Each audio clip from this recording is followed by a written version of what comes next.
Guest for tonight's guest.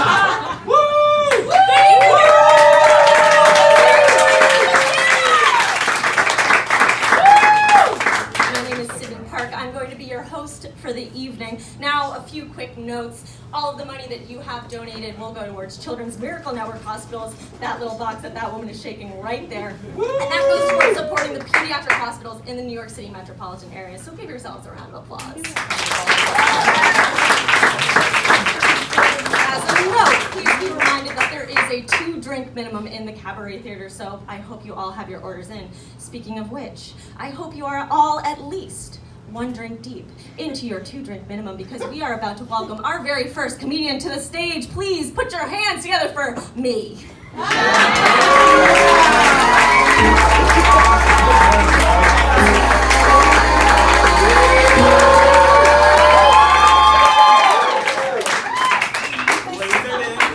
So I'm in law school right now. I have a few law school friends back there. Wait, guys. Her too? We're not having a good time. But my mom wanted me to be a pediatrician for a long time. I got an 8 out of 24 on my chem midterm in college, so that didn't happen. Do not let me near your children. But when I was a kid, I wanted to be a marine biologist. So that's fun. I let down myself as a child and my mother, so that's great. But I wanted to be a marine biologist because the ocean was fascinating to me. Like, water is clear, but somehow it's like really dark down there, and that didn't make any sense. So you can see why I failed chemistry. But I thought the ocean was so fascinating because that's kind of where I thought God just kind of hid all the stuff he wasn't so proud of in the beginning. He was like, oh, you? There. And during the 7 days of creation, he was like, let there be light! But not for you guys, you just stay. Have you ever seen a blobfish? It's disgusting. It was an early draft god you tried. But it was home to some of the scariest, creepiest things I could imagine. There were hagfish, which is just a tube with teeth, blobfish, goblin sharks, colossal squid, and my least favorite of all, the dolphin. Now, I'm terrified of dolphins to the point where my boyfriend and I went to the Bahamas and they were jumping and it was like really cute, and Jeff was like, look, dolphins, and I was like, oh. But this fear started years ago when I was 13 years old and my parents decided to bring us to Paradise Island, Bahamas, the Atlantis Hotel and Resorts where all great childhood traumas begin. And my parents treated us to very nice vacations as kids. The problem was I didn't really know they were really nice because you kind of just show up and you're like, this is awesome. But every bougie hotel, you should know it's a bougie hotel because bougie hotels always have 2 pools. They have the normal person pool, and then they have the pool with the sign that says, no poor people. And the lifeguard just walks around the periphery and goes, excuse me, what is your approximate net worth? That's what I thought, get out. But my parents decide they want to surprise us, and they think this is a really great idea, which is exactly what you say when things are like maybe not going to be such a great idea. And they want to bring us to Dolphin Discovery Center to discover dolphins, if the name did not give that away. And there's one problem with this, and that problem is I'm 13. Every woman in the audience knows what comes next. Yeah, every man in the audience is like, what comes next?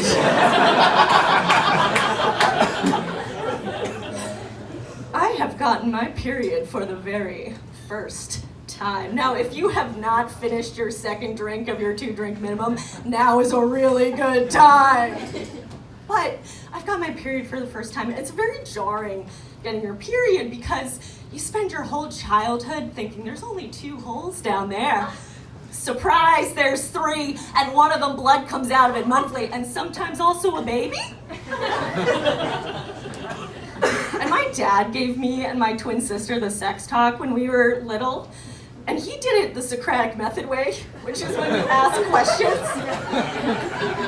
to try and lead to the answer, which is the exact wrong way to teach a child about sex. And he goes, girls, how do you think babies are made? And we said, Dad, The man pees in a cup, and the woman drinks it. Again, there's a reason I failed chemistry. And so, I'm terrified because I am at the dawn of my womanhood, sitting here on the precipice about to embark on my maturity, and I Google about dolphins because I am a young and very excited marine biologist want to be, and I want to know if a dolphin knows about what's going on down here. And what Google tells me is dolphins are very aggressive to people on their periods, and I think that is very bad. Because not only am I dealing with the fact that I've just discovered there's a third hole down there, I also have to deal with the fact that a dolphin knows about it and he might just attack me. So I tell my dad, because he's the one who gave us the sex talk, so he knows all about that better than my mom ever would. And I go, Dad, what? I tell him the situation. He goes, don't worry, I'll handle it, which is not a good thing. And he gets there and the woman goes, okay, are there any questions before we get in the pool? I have a question. Okay, what is it? He goes, so, one of us in our group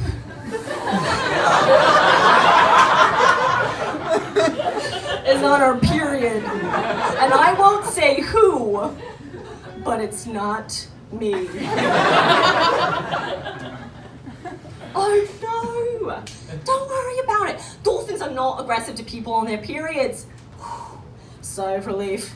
If anything, dolphins are more attentive and protective to people on their periods. What? Because I'm 13 and I don't want anyone to even know I exist, especially know that I am menstruating. So I'm like, this is a problem because there is a dolphin somewhere in that very large pool on the other end who's like, hey, how's it going down there? And he knows! So I'm very nervous, and the thing is, this shame about menstruation doesn't ever go away. If anything, it just gets worse as we get older. We spend our entire lives like at restaurants, stuffing tampons in our sleeves and walking to the bathroom like this. And then once we're in the bathroom, we're in the stall, and there are only other women in the bathroom who all go through this, and we're like trying to very quietly open this very noisy packaging, like, no one needs to know. And I'm just taking a stab in the dark, but like, what white male executive was in his boardroom and he was like, you know what's a really great idea? Really noisy packaging for a product that women need for a thing we make them feel terrible about. And all the bored other people were like, that's a great idea, Dave! So I'm really nervous getting into this pool, and I kind of wade in. I get up to my knees, because I don't really know at this point in my life like what the circumference of my pheromones are. Like, does it extend? Is it like very concentrated in one area? I have no idea. And so I'm waiting very slowly as everyone else is swimming and they're having a great time. And as I get deeper and I get up to my waist, I see this shadow emerging from the depths. And all I can think is, God, if you can hear me right now, here in Paradise Island, Bahamas, please don't let this be my end. Please do not let my end be a dolphin named Mackay. That is not how I want to go. And it comes towards me, and I'm just thinking, this is it. Here I am at the dawn of my womanhood, and it is over before it even began. And the dolphin's swimming after me, and I just imagine it saying, come back here, I just want to help you! And I'm running away, and I'm like frantically crying, like, please just go away! And what everyone else hears is, ee! Ah!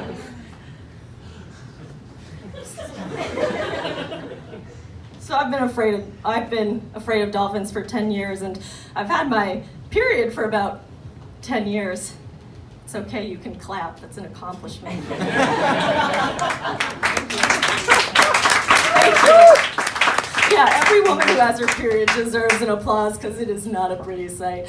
And sometimes I get really nervous about it because I'm just thinking like, this is a problem. It's a monthly problem.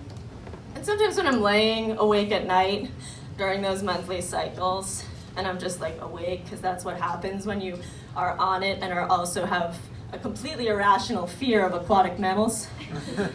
I just think, like, when God made man, woman, and dolphin, I wonder if he, like, when he gave women their periods and then subsequently dolphins the ability to sense them, I wonder if he looked down and he was like, this is a great idea. Thank you.